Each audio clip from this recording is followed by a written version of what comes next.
الحمد لله نحمده ونستعينه ونستغفره ونتوكل عليه ونعوذ بالله من شرور أنفسنا ومن سيئات أعمالنا من يهده الله فلا مضل له ومن يضلله فلا هادي له ونشهد أن لا إله إلا الله وحده لا شريك له ونشهد أن محمدا عبده ورسوله أما بعد قال الله تبارك وتعالى في القرآن المجيد والفرقان الحميد أعوذ بالله من الشيطان الرجيم بسم الله الرحمن الرحيم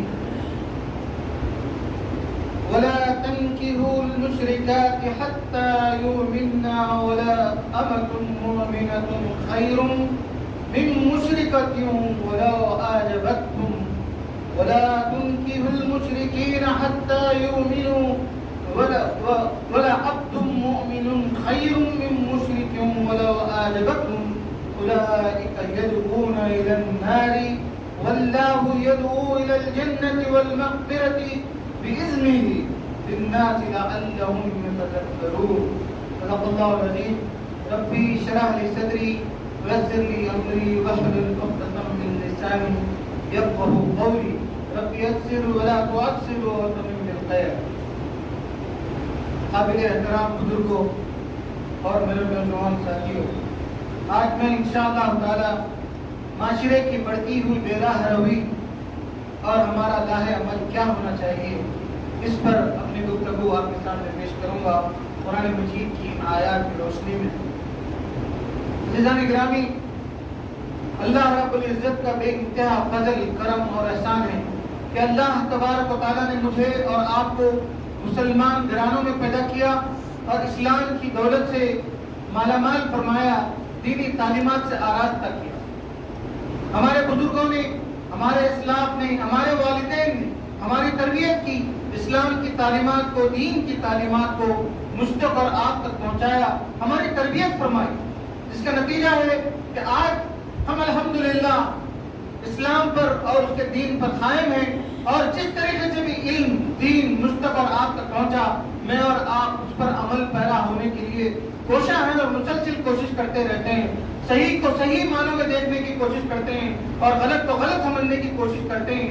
ان تعلیمات کی روشنی میں جو ہمارے اسلاف نے، ہمارے والدین نے، ہمارے بزرگوں نے ہم تک پہنچائی ہے. لیکن آج ہم جس ماحول کا رونا روتے ہیں، ایک منٹ کے لیے میں اور آپ یہاں رک کر اپنا جائزہ لیں. وہ تعلیمات، وہ اسلامی تعلیمات، وہ دینی معلومات جو مجھ تک میرے والدین نے، میرے اسلاف نے اور ہمارے بزرگوں نے پہنچائی ہیں، کیا میں اور آپ اپنے بچوں تک اور اپنے آنے والی نسلوں تک اور ہمارے اڑوس پڑوس کے جتنے بھی دوست احباب اور رشتہ دار ہیں، کیا ہم ان اسلامی تعلیمات کو، ان دینی معلومات کو ہمارے ان لوگوں تک اور ہماری آنے والی نسلوں تک پہنچانے کی کوشش کر رہے ہیں؟ یہ سوال ہے، یہ معمہ ہے، جس کے نتیجے میں آج ہم وہ صورتحال دیکھ رہے ہیں جس سے ہمارے دل کانپ اٹھتے ہیں، ہمارے ذہن، ہمارے قلوب، ہمارا جسم کانپ اٹھتا ہے کہ یہ معاشرے میں کیا ہو رہا ہے. اس کا نتیجہ غور کریں، یہ کیوں ہو رہا ہے؟ جس طریقے سے ہمارے اسلاف نے، ہمارے بزرگوں نے، ہمارے والدین نے ہم تک یہ اسلام اور دین کی دعوت کو، اس کی تعلیمات کو پہنچایا، کہ واقعی میں اور آپ اس کا حق ادا کر رہے ہیں. اگر ہم کر رہے ہیں یا ہوتے تو یہ معاملہ نہ ہوتا جو آج میں اور آپ دیکھ رہے ہیں.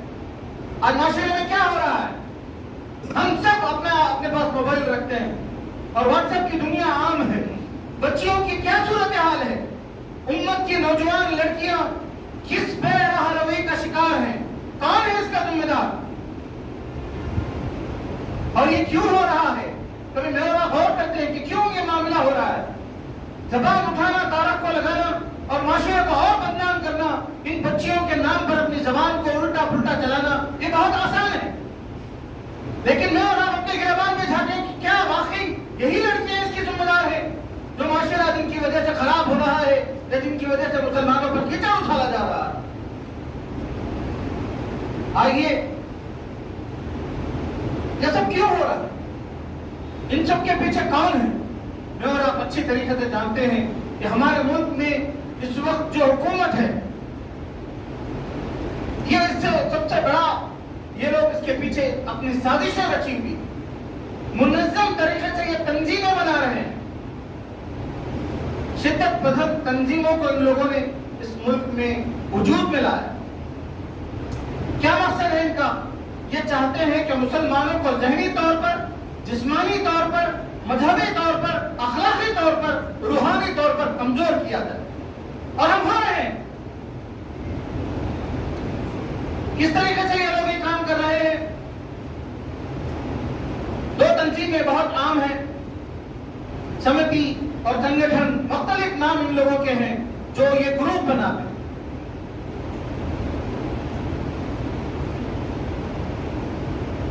ابھی ایک مہم جس کا نام میں اور آپ اچھی طریقے سے بار بار اخباروں میں، ویڈیوز میں یہ چیزیں وائرل ہو رہی ہیں، بیٹی بچاؤ بہو لاؤ. اس کے نام پر ایک طوفان بپا ہے. اس کے علاوہ اتراکھنڈ کا ایک اسمبلی رکن ممبر، یہ تو باضابطہ طریقے سے اس نے 500 RSS کے نوجوان بچوں کو جمع کیا، 2-2 لاکھ روپے دینے کا ارادہ کیا، وعدہ کیا ان لوگوں سے، اور کہا کہ تمہاری حفاظت بھی کریں گے اور تمہاری شہرت اور عزت کا بھی ہم بیڑا دیں گے. 500 نوجوانوں کو، اور ان کی باضابطہ طریقے سے ٹریننگ کی جاتی ہے کہ کس طریقے سے مسلم لڑکیوں کو برباد کیا جائے، ان کی عصمت دری کی جائے، ان کے ساتھ معاملات کیے جائیں اور ان کی زندگیوں کو ختم کیا جائے. اور ایک مشہور واقعہ جو ابھی واٹس ایپ اور یوٹیوب پر گردش کر رہا ہے، یو پی کا مشہور شہر رامپور، جس کے نام سے ہم جانتے ہیں، مسلمانوں کی اکثریت ہے وہاں پر. وہاں کی ایک 14 سالہ لڑکی کو اغوا کیا جاتا ہے، اس کی عصمت دری کی جاتی ہے. 1 ہفتہ تک اس لڑکی کو بند کیا جاتا ہے کمرے کے اندر، نہ اس کے والدین کو اس سے ملنے دیا جاتا ہے، نہ شہر کے کسی اور معززین کو ان سے ملنے دیا جاتا ہے اس لڑکی کو. بلکہ الٹا مرکزی حکومت کے لوگ اس میں شامل ہوتے ہیں اور اس لڑکی کی مدافعت کرتے ہیں. 1 ہفتے کے بعد وہ رہا ہوتی ہے. یہ ایک واقعہ ہے. ایسے بے شمار واقعات میں اور آپ اپنے موبائل کے اندر روزانہ دیکھتے ہیں، جس سے میرا اور آپ کا خون جوش میں آتا ہے. لیکن کیوں ہو رہا ہے اور کیا کیا کرتے ہیں یہ لوگ؟ یہ جو نوجوانوں کی تنظیمیں ہیں، ان نوجوانوں کو باضابطہ ٹریننگ دی جاتی ہے. کیا کرتے ہیں یہ لوگ؟ میری اور آپ کی بہنیں اور بیٹیاں جو کالجوں اور یونیورسٹیوں میں پڑھتی ہیں، یہ ان کا پیچھا کرتے ہیں. کتابیں اور کاپیاں دینے کے بہانے، مختلف بہانے ان سے دوستیاں کرتے ہیں. اور کیا کیا کرتے ہیں یہ لوگ؟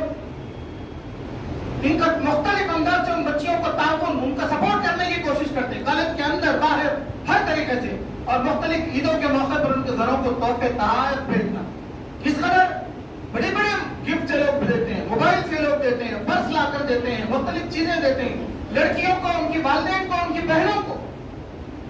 پھر اس کے بعد کیا ہوتا ہے؟ جب کچھ تہوار، جب ان کے برتھ ڈے وغیرہ ہوتے ہیں، ان بچیوں کو اپنے گھروں کو مدعو کرتے ہیں.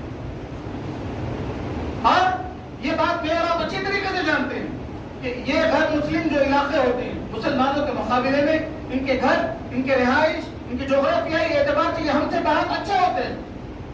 لڑکیاں وہ ماحول دیکھ کر اور متاثر ہو جاتی ہیں. جب لڑکیاں متاثر ہو جاتی ہیں تو پھر یہ لڑکیوں کو اپنا شکار بناتے ہیں، ان کو اپنے گھروں سے بھگا کر ان کے ساتھ شادی بیاہ کا معاملہ رکھاتے ہیں. اور جب شادی ہو جاتی ہے تو پھر کیا ہوتا ہے؟ پھر میں اور آپ چیخ پکار اور چیخنا اور پکارنا شروع کر دیتے ہیں. اور یہ لڑکیاں، ان کی زندگیاں عجیب ہو جاتی ہیں. یہ ان بچیوں کو لے جا کر فحش کلبوں کے اندر ناچ گانے پر مجبور کراتے ہیں. اور خیبہ گری کے اڈوں پر لڑکیوں کو لے جا کر چھوڑ دیتے ہیں.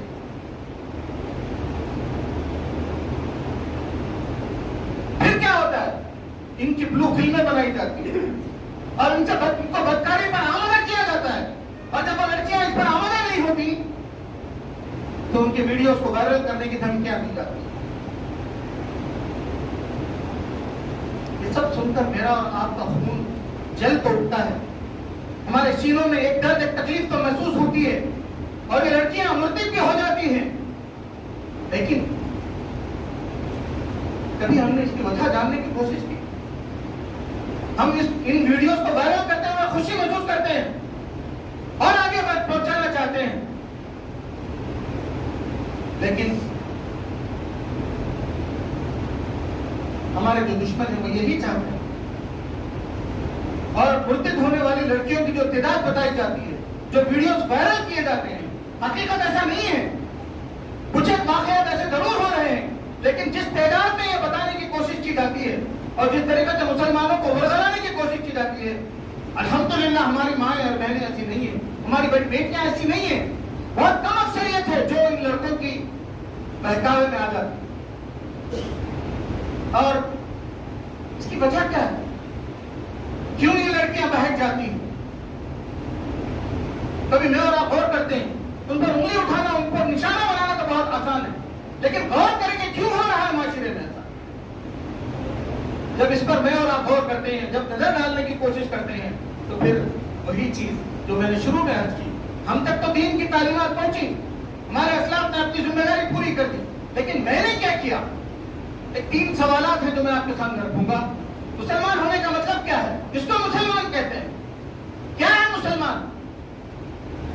اور ایک مسلمان میں کافر میں فرق کیا ہے؟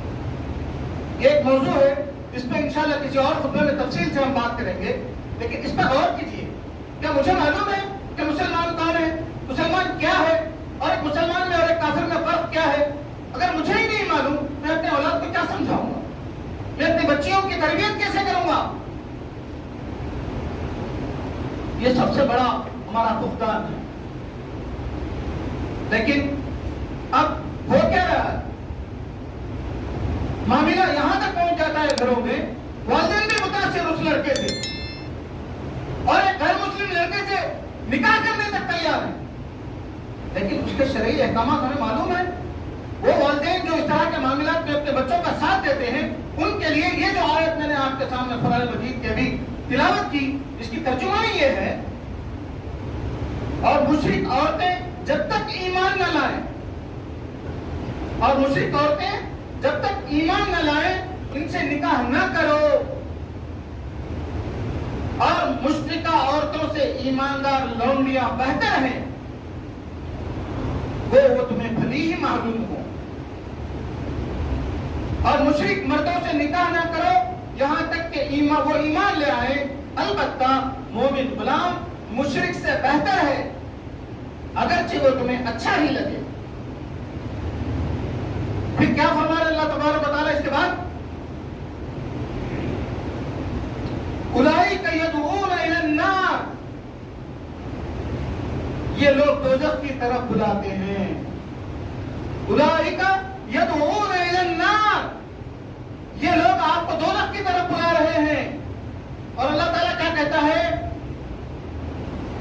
واللہ یدعو الی الجنہ والمغفرہ باذنہ.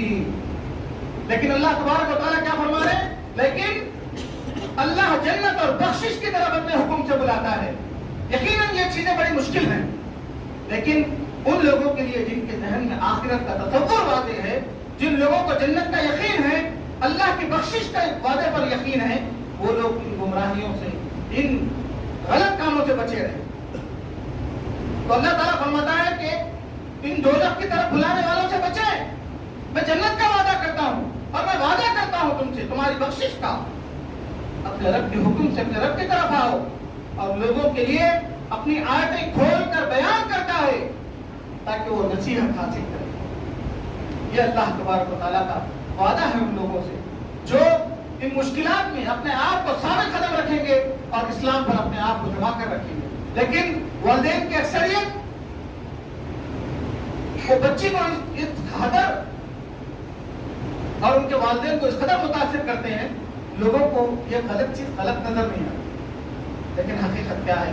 حقیقت یہ ارتکاب ہے، یہ مرتد ہونا ہے، یہ اسلام سے پھر جانا ہے، جس کے لیے علماء اکرام کی ایک اکثریت یہ فرماتی ہے یہ معاملہ بڑا خطرناک ہے، کیونکہ شرعی طور پر ایسا نکاح باطل ہے. جو آیت میں نے آپ کے سامنے ابھی رکھی، اللہ تعالیٰ نے کھول کر واضح طور پر بتا دیا کہ آپ مشرکین کے ساتھ نکاح نہیں کر سکتے. ایسا نکاح باطل، اور مزید یہ کہ کفر و دین سے دور کر دینے والا ہے اور ارتداد ہے دین سے پھر جانا ہے۔ تو ہم دیکھیں ہمارے معاشرے میں، ہمارے ماحول میں یہ چیزیں کتنی عام ہو رہی ہیں، اور ایسا کرنے والے والدین کیا کریں گے؟ یہ خود جہنمی بنیں گے اور اپنی اولاد کو بھی ساتھ میں لے کے جائیں گے۔ جب یہ لوگ ایسا کریں گے تو یہ اسلام سے کفر کی طرف نکل جائیں گے، اور دوسری طرف اللہ کے گروپ سے نکل کر شیطان کے گروپ میں داخل ہو جائیں گے، اور تیسری طرف جنتیوں سے نکل کر جہنمیوں کا راستہ اختیار کریں۔ اور مزید جس قدر شدید انداز میں اللہ تبارک و تعالیٰ نے سورہ محمد میں فرمایا، اس لیے کہ وہ ایسی راہ پر چلیں جس سے انہوں نے اللہ تعالیٰ کو ناراض کر دیا۔ یہ جو راستہ ہے، بظاہر لوگ آپ کے سامنے ان کے ایکسکیوز رکھیں گے کہ ارے ایسا ہو گیا تھا، ایسا ہو گیا تھا، ایسا ہو گیا تھا۔ بھائی یہ دنیا کے خسارے ہیں، کہ دنیا کے اندر آپ کو وقتی طور پر میسر آنے والی مشکلیں ہیں، لیکن آخرت کا کیا؟ جس دن آپ اپنے رب سے سرخرو ہونے سے بچ جائیں گے، اس دن کیا کام ہو جائیں گے؟ اللہ تبارک و تعالیٰ سورہ محمد میں ارشاد فرماتے ہیں، اس لیے کہ وہ ایسی راہ پر چلے جس سے انہوں نے اللہ تعالیٰ کو ناراض کر دیا، اور اللہ تعالیٰ کی رضامندی کا کام کو ناپسند کیا، تو اللہ تعالیٰ نے بھی ان کے تمام اعمال اکارت کر دیے۔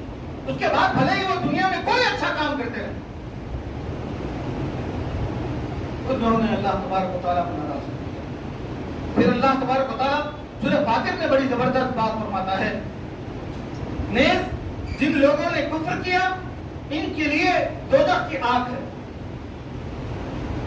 جس میں نہ تو ان کی سزا آئے گی کہ وہ مر جائیں، اور نہ دوزخ کا عذاب بھی ان سے کم کیا جائے گا۔ اس جہنم میں وہ چیخیں ماریں گے، اے ہمارے پروردگار ہم کو نکال لے، اب ہم اچھے کام کریں گے برخلاف ان کے کاموں کے جو پہلے کیا کرتے تھے۔ لیکن اللہ تبارک و تعالیٰ کیا فرمائے گا؟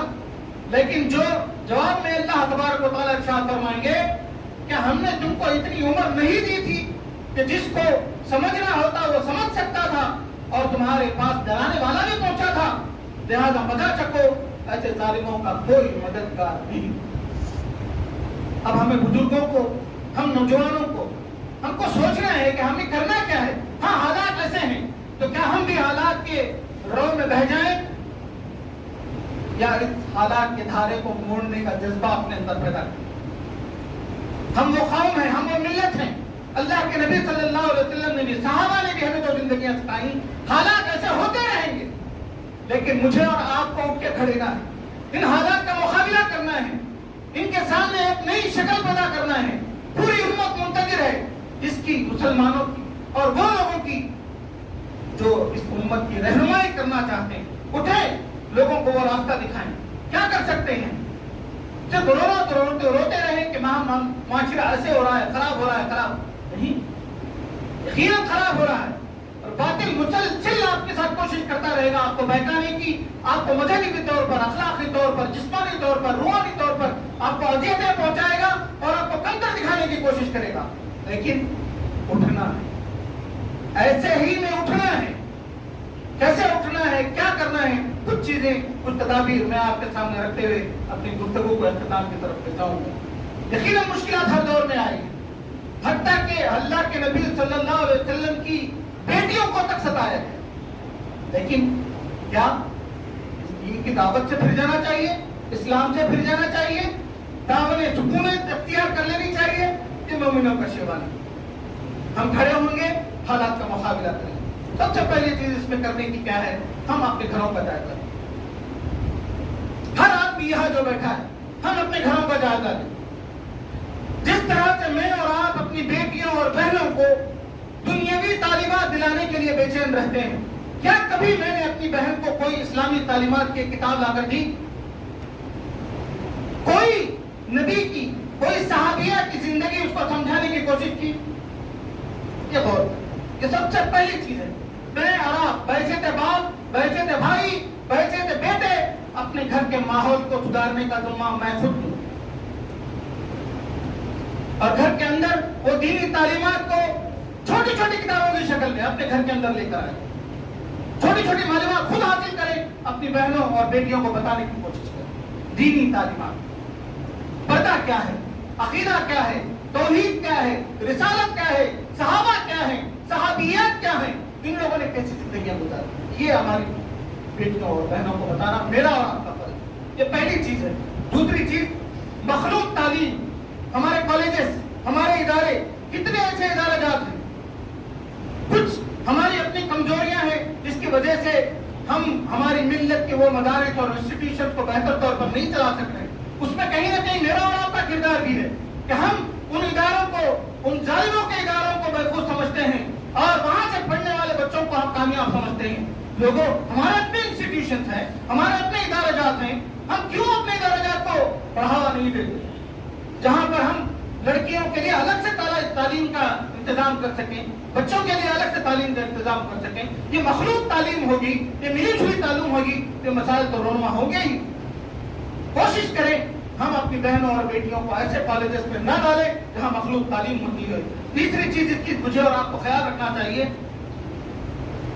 یہ اسکول اور کالجوں کو ہم لے جا کر چھوڑ دیں. کتنے ایسے کا پورے یقین کے ساتھ اپنے دل پر ہاتھ رکھ کر اس کی گواہی دیجیے، کتنے ایسے والدین ہیں جو اپنے بچیوں کو کالج یا اسکول تک چھوڑ کے آتے ہیں، لے کے آتے ہیں اور دیکھتے ہیں کہ ہماری لڑکی کن کن لوگوں سے ملتی ہے. کس کے اوپر چھوڑے ہوئے ہیں؟ لڑکیاں گاڑیاں لے کر نکل جا رہی ہیں، کوئی اور ان کو لے کے جا رہا ہے کالج. اس چیز پر روک ہونا چاہیے. چوتھی چیز، ٹیوشن کے نام پر، کوئی اور ٹیچر کے پاس جانے کے نام پر کہاں جا رہی ہے لڑکی؟ کسی کی گرفت ہے؟ پانچویں چیز، موبائل فون اور گاڑیاں. کتنی ضرورت ہوتی ہے لڑکیوں کو موبائل فونز کی، اور بائک کیا واقعی لڑکیوں کو چلانے کی ضرورت ہے؟ اس پر غور کیجیے. ریچارج کرنا، کالج کے کینٹینز میں جانا. کینٹینز تو دور کی بات ہے، کھڑے کے لڑکیاں سگریٹ پی رہی ہیں چوراہوں پر. کہاں ہیں ان کے والدین؟ کون ذمہ دار ہے؟ اس پر بھی غور کرنے کی ضرورت ہے کہ ان کینٹینز کے نام پر کیا ہوتا ہے، اور یہ موبائل ریچارج کی دکانوں پہ کیوں جاتی ہیں بچیاں؟ کیا ان کے بھائی مر گئے ہیں؟ کیا ان کے والدین نہیں ہیں؟ بچیاں خود ہی سے یہ کام کیوں کرتی ہیں؟ پھر ہم معاشرے کو بدنام کرتے ہیں. غیر مسلم لڑکیاں ہماری لڑکیوں کی دوست بنی ہوئی ہیں. مسلم لڑکیوں سے دوستی کروائیں، جماعت اسلامی کی خواتین کام کرتی ہیں ان سے دوستی کروائیں، جی ان کی نوجوان لڑکیاں کام کر رہی ہیں ان کے ساتھ اپنے بچیوں کی دوستیاں کروائیں. یہ لوگ دین کی طرف، اسلام کی طرف بلانے میں دن رات محنت کر رہے ہیں، ان کے ساتھ جوڑے اپنی بچیوں کو. کہاں بھیج رہے ہیں اپنی بچیوں کو؟ اور سب سے اہم بات، نبی بات، بچیوں کے بھی مسائل ہوتے ہیں. وہ کالج جاتی ہیں، واپس آتی ہیں، ہزاروں مسائل ان کے درپیش ہوتے ہیں. والدین کے پاس وقت نہیں ہے، نہ باپ کے پاس وقت ہے نہ ماں کے پاس وقت ہے کہ وہ اس کی پریشانی کو سنے، اس کے ساتھ کیا ہو رہا ہے، کون کیا کر رہا ہے. کہاں جا کے بتائے گی بچی؟ پھر وہ کسی دوست کو تلاش کرے گی، پھر اپنا ماحول خراب کرے گی. اور گھروں میں انٹرنیٹ اور ٹیلی ویژن رکھیں، انٹرنیٹ اس کی ضرورت کا استعمال کریں، لیکن کیا میں اور آپ نظر رکھتے ہیں اپنی بچیوں پر کہ وہ انٹرنیٹ کا استعمال کر کے کیا کیا دیکھ رہی ہے؟ اور باطل اپنی پوری قوت سے آپ کی اولاد کو، آپ کی نسل کو برباد کرنے پر تلا ہوا. اس کا مجھے اور آپ کو شعور ہی نہیں. کون ذمہ دار ہے؟ لاڑ میں، پیار میں، محبت میں اچھی چیزیں کروائی ہے. انٹرنیٹ دلدل ہے، ظلم کا دلدل. یہاں سے بے حیائی عروج پاتی ہے، یہاں سے نکلتا ہے وہ شیطان. لیکن میں اور آپ خاموش ہیں. ارے بچی ہے، دیکھ رہی ہے، دیکھ لیں. پھر کل یہ معاملہ آپ کے گھر تک لے آئے گی. ٹیلی ویژن ننگے ناچ گانے ہو رہے، ماں باپ بھی بیٹھے ہوئے، جوان بچیاں بیٹھے ہوئے، جوان بچہ بیٹھا ہوا ہے.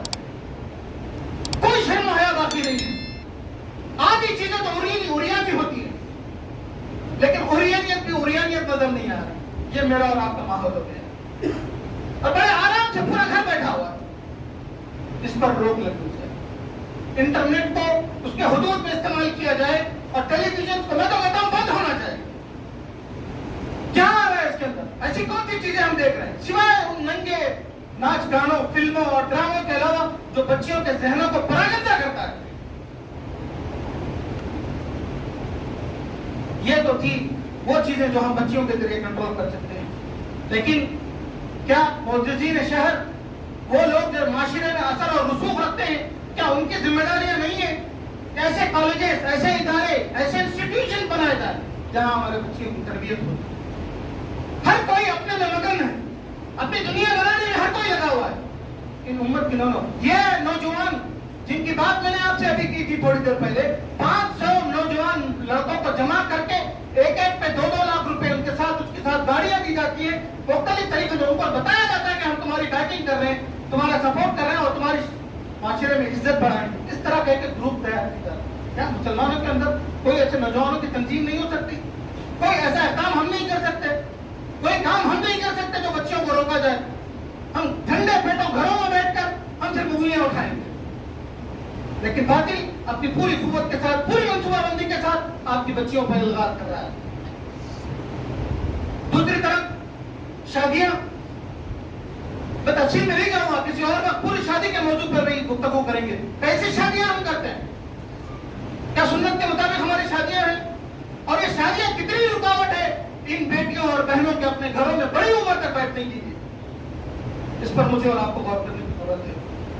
اور کیا میں اور آپ دل پر ہاتھ رکھ کر یقین سے پوری ایمانداری کے ساتھ بتائیں کہ ہم اپنے بچیوں کو, اپنے گھر میں اپنی بیویوں کو, اپنے بچوں کو بٹھا کر کبھی اللہ اور اس کے رسول کی بات کرتے ہیں؟ صحابیات کی زندگیاں کبھی اپنی بہنوں اور بیٹیوں کے سامنے بتانے کی کوشش کی؟ اللہ کے نبی صلی اللہ علیہ وسلم کی بیٹیوں کے ساتھ کیا کیا مسائل اٹھائے گئے؟ وقت کا رسول صلی اللہ علیہ وسلم ان کی بیٹی کو بھی نہیں چھوڑا. کیا سکھاتے ہیں ہم اپنے بیٹیوں اور بہنوں کو؟ اور آخر میں آج ایک نیا ٹرینڈ چل رہا ہے, وہ یہ کہ بچیاں کمائی کرنے والی ہونی چاہیے, عام بچیاں نہیں چاہیے. کیوں؟ بچی کمائی والی ہوگی تو کل کے دن کچھ ہوگا تو وہ اپنی زندگی خود دیکھ لے گی. جس کے نتیجے میں ہو کیا رہا ہے؟ لڑکیوں کی عمر زائد ہو جا رہی ہے. شادیوں کی جو بلوغت کی عمر جس کو شریعت نے حکم دیا تھا اس سے تجاوز کر رہی ہے. پھر کیا ہوگا؟ میری اور آپ کی بیٹیاں اور بہنیں جب زیادہ عمر تک گھر میں بیٹھی رہیں گی, آپ کیا کریں؟ آپ فطرت کی خلاف ورزی کر رہے ہیں. قانون خدا, شہوت انسانی فطرت میں اچھی بچی ہے, آپ اس کو نکال کر باہر نہیں پھینک سکتے. کیوں شریعت نے حکم دیا کہ کوئی بالغ ہوتے ہی اس کی نکاح کیا جائے؟ کیونکہ وہ فطرت ہے, وہ فطرت کا تقاضا ہے. لیکن ہم نہیں, ہم نئے ٹرینڈ, نئے زمانے کے ساتھ چلیں گے. ہماری بہو کمانے والی ہونی چاہیے, گھر میں آئے تو پورے گھر کو لے کے چلنے والی ہونی چاہیے, پھر ساتھ میں آپ کے برائیاں بھی لے کے چلیں. ان سب چیزوں کے ذمہ دار کون؟ مجھے اور آپ کو ان چیزوں پر غور کرنا ہے اور فطرت کے خلاف اٹھنے والی ان آوازوں کو ایک جٹ ہو کر, متحد ہو کر, سوچ سمجھ کر, منصوبہ بندی کے ساتھ, انفرادی طور پر بھی اجتماعی طور پر اس اٹھنے والے فتنے کا مقابلہ کرنا چاہیے. ورنہ یہ معاملہ ابھی تو بہت کم ہے, یہ آگے چل کر نہ معلوم اور کیا کیا مصیبتیں ہماری امت پر لے آئے گا. میں اللہ تبارک و تعالیٰ سے دعا کرتا ہوں کہ اللہ رب العزت مجھے اور آپ کو اس اٹھتے ہوئے فتنوں کے خلاف ایک منظم منصوبہ بندی کے ساتھ, ایک عزم کے ساتھ, ایک حوصلے کے ساتھ اٹھنے اور باطل کی قوتوں کے خلاف پنجہ آزمائی کرنے کی مجھے اور آپ کو توفیق دے. اللہ رب العزت جب تک ہمیں زندہ رکھے, اسلام پر زندہ رکھے, اور جب ہمارا خاتمہ فرمائے تو ایمان پر ہمارا خاتمہ فرمائے. وآخر دعوانا ان الحمد للہ رب العالمین.